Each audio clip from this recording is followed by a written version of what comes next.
संतोष देशमुख हत्या प्रकरणातील संशयित आरोपी आणि खंडणी प्रकरणातील मुख्य आरोपी असलेल्या वाल्मिक कराडचा पाय आणखी खोलात जाण्याची शक्यता आहे.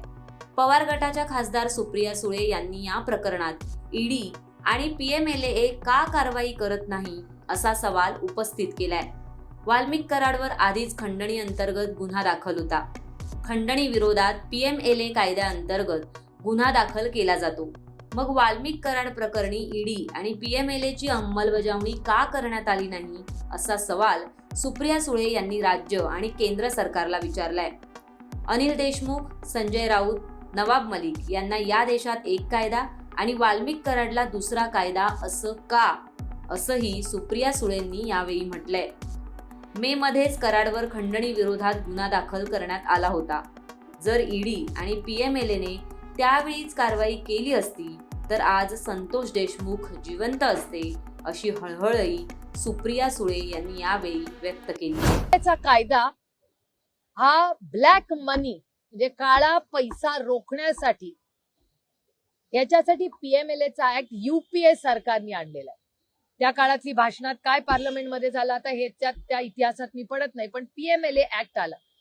पीएमएलए ऍक्ट मध्ये असं लिहिलेलं आहे, हा तो पीएमएलए ऍक्टचा कागद आहे, तुम्हाला सगळ्यांनाच माहिती आहे, त्याच्यात काही नवीन नाही.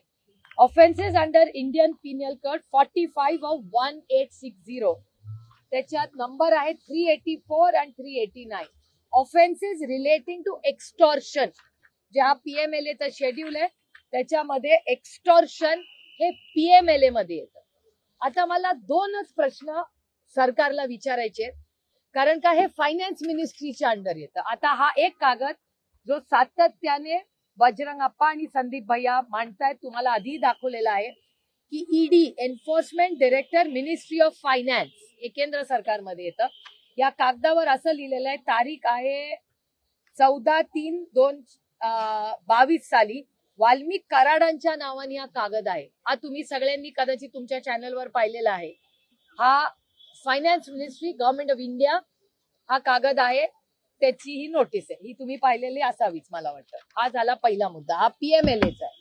आता पीएमएलएची अनेक उदाहरणं महाराष्ट्रात झालेली आहेत आणि हा एक्स्टॉर्शन त्याच्यात येतं आणि आज वाल्मिक कराड हे एक्स्टॉर्शन मध्ये आज आहे. त्याच्यामुळे माझा एकच सोपा सरळ प्रश्न सरकारला आहे, महाराष्ट्र आणि केंद्र सरकारला, की वाल्मिक कराड जर एक्स्टॉर्शन अंडर त्यांची अरेस्ट झालेली आहे तर ईडी आणि पीएमएलए हे का लावले गेले नाहीत. Very simple it is. FIR आहे ह्याच्यामध्ये, या एफआयआर आहे 11/12/24 त्याच्यात हा पुरा कागद आहे. हा एफआयआर जो झालेला आहे त्याच्यात वाल्मिक कराडांचं नाव आहे, हे बघा इथे वाल्मिक कराडांचं नाव आहे आणि वाल्मिक कराडांचं नाव असताना त्या एफआयआर मध्ये हा कोणी राजकीय व्यक्तीने केलेला एफआयआर नाहीये, हा कंपनीने केलेला एफआयआर आहे. इथे बघा अवधा कंपनीने 2 कोटी रुपये 28/5/24 28/5/24 हे सगळे डॉक्युमेंट्स आहेत. I am happy to share them. याच्यामध्ये म्हणजे तुम्ही विचार करा की खून झाला जेव्हा संतोष भाऊंचा, तेव्हा 2 दिवस आधी ऍक्शन झाली नव्हती जेव्हा पोलिसला माहिती होतं, आणि एक्स्टॉर्शन जेव्हा झालं ऑलरेडी ही ईडीची नोटीस वाल्मिक कराडांच्या नावाने ऑलरेडी एक्झिस्टिंग आहे. ही असताना जेव्हा ऑफेन्स हा एफआयआर, हे बघा ऑफेन्सेस ऑफ एक्स्टॉर्शन असताना, हे सगळं असताना हा जो एफआयआर केला त्याच्यात ऑलरेडी 22 मध्ये त्यांच्यावर ईडीची केस आहे, नोटीस आलेली आहे, ही परत आहे. तर एक्स्टॉर्शनची ही नोटीस कंपनीने केलेली असताना व्हाय इज देअर नो ऍक्शन? म्हणजे अनिल देशमुख, संजय राऊत, नवाब मलिक यांना आयक्यू गोष्टींवर त्यांच्यावर आरोप झाले, ईडीची केस झाली, त्यांना अटक झाली. ह्या आता अवधा कंपनीच्या अधिकाऱ्यांनी मे मधील कंप्लेन आहे 28/5/24 बरोबर, 28 मे बरोबर आहे माझं काय प्लीज चुकत असेल तर प्लीज मला करेक्ट करा. पण 28 तारखेला म्हणजे May to December, May, June, जुलै, August, September, October, November, December 8 महिने झाले. 8 महिन्यामध्ये वाल्मिक कराडांवर कंप्लेन असूनही आधीची एक केस, ही केस असताना, हा एफआयआर झालेला असताना, करेक्ट ही तिसरी आहे. तर याच्यावर ईडीचा रोल का नाहीये?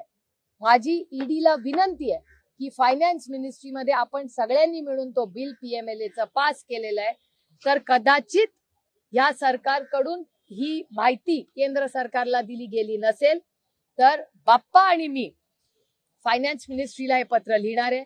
आम्ही आता बजेट सेशन जेव्हा सुरू होऊ तेव्हा फायनान्स मिनिस्ट्रीची ही भेट घेणार आहे की या ईडीच्या केसमध्ये जर इन्व्हेस्टमेंट महाराष्ट्रात यायच्या असतील, असं जर एक्स्टॉर्शन झालं तर आपल्या महाराष्ट्रात कोण इन्व्हेस्टमेंट करेल? संतोष देशमुखांचा हत्या हा एक केस आणि दुसरी फायनान्शियल फ्रॉडची. फायनान्शियल थ्रेट किंवा क्राईम जर झाला तिथे लॅब्स असेल तर ईडी गेट्स इन्व्हॉल्ड. का ईडी याच्यात इन्व्हॉल्व झालेली नाही?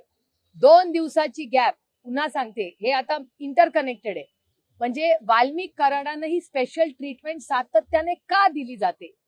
2 दिवस जेव्हा धमकी दिली, 2 दिवस तेव्हा जर पोलिसने ऍक्शन घेतली असती तर कदाचित संतोष भाऊंची हत्या झाली नसती. आणि 6 महिने हे जर एक्स्टॉर्शन वर पीएमएलए जर ऍक्शन घेतली असती तर कदाचित अवधा कंपनीच्या पुढे एक्स्टॉर्शनचा इश्यूच राहिला नसता. आता ह्याचं उत्तर आम्हाला महाराष्ट्र सरकारला द्यावं लागेल. लाडली बहीण योजना, या योजनेचे अध्यक्ष, प्लीज आय स्टँड करेक्टेड, माझं काही चुकीचं असेल तर I am happy to be corrected, की जेव्हा बीड मध्येची जी कमिटी आहे त्याचे अध्यक्ष हे करेक्ट परळी तालुक्याचे अध्यक्ष आजही आजही वाल्मिक कराड आहे. आता ही योजना आली कुठल्या महिन्यात? ही लोकसभेनंतर आली.